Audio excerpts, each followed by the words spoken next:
गाना भाई, एक बार जोरदार ताली हमारे खेसारी भाई जी के लिए होनी चाहिए, जिसने भोजपुरी के पिल्लर को संभाल के रखा है। बड़े भाई पवन सिंह जी भी है। और कहेंगे क्या, और तो हमारा प्यार के बदला में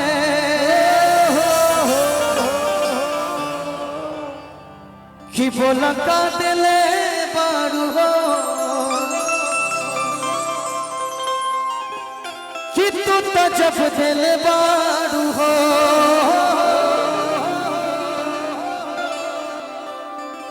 तो दगा दिल बारू हो कि तू तो जब दिल बारू हो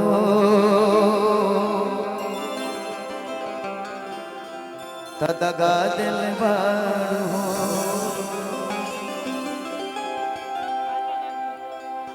हर तो दिल ना लगई हो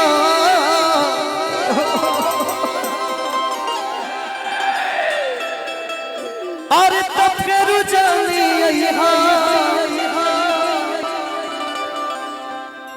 कि अब जा जा जा जा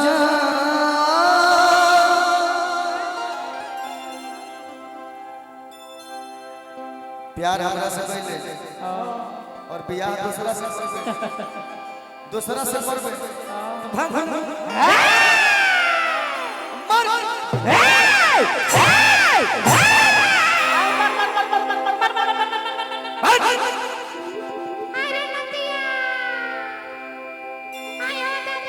तोरा चलते का लगन। हां बाबू के वो पाड़ा से पाड़ा, भैंस का बच्चा पाड़ा, पाड़ा किन के ले गए मेला में से। इसके वजह से हम पाड़ा बेच दिए। ओ सरवा समय समय पर खड़ा नहीं होत रहो।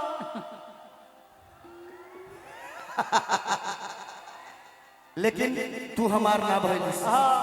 ए चलते हम तोरा कहत कि अब जा जा जा जान भुला दे,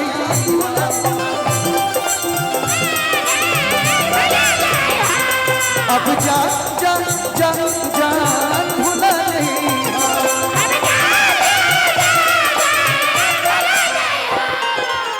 कि दिल ना लगई हो, दिल ना लगई हो, फिर जानी आई हो। अब जा जा जा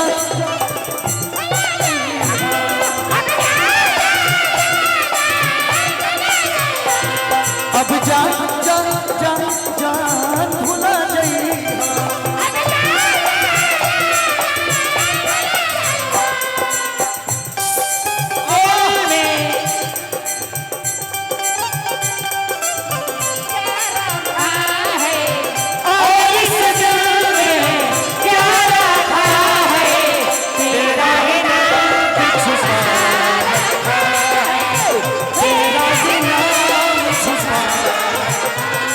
अब जा जा जा जान भुला जाई।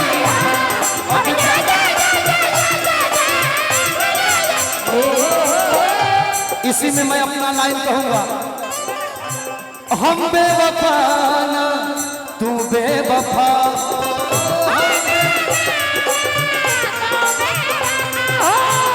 हमनी के कइले ना लोगवा जुदा हो,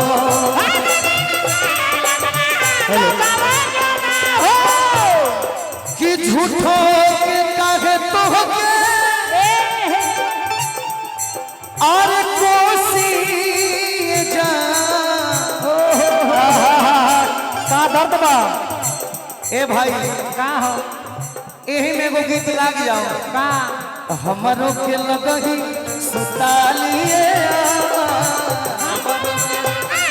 सुतालिए बेटा रउती के रोग करे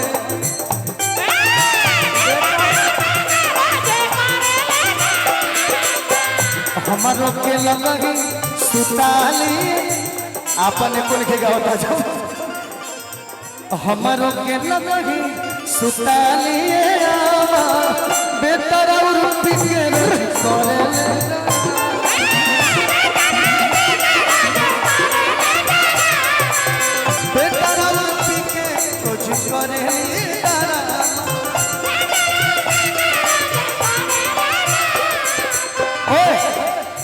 इसमें मेरा गाने का लाइन आएगा, हम बेवफा ना तू बेवफा हो,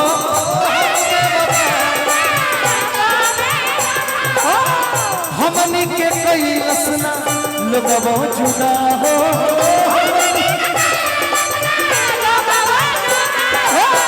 झूठों के कागे तो के कोसिए जा, झूठों के कागे तो के कोसिए जा, अरे एह में से नूरावे भाई दोषी जा,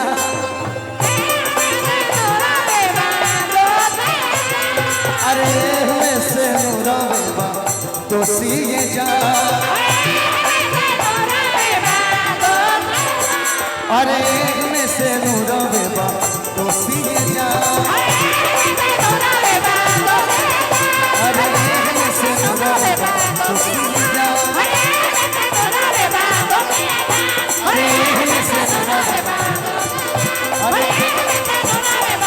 अरे एह में से नूरा दोषी जा,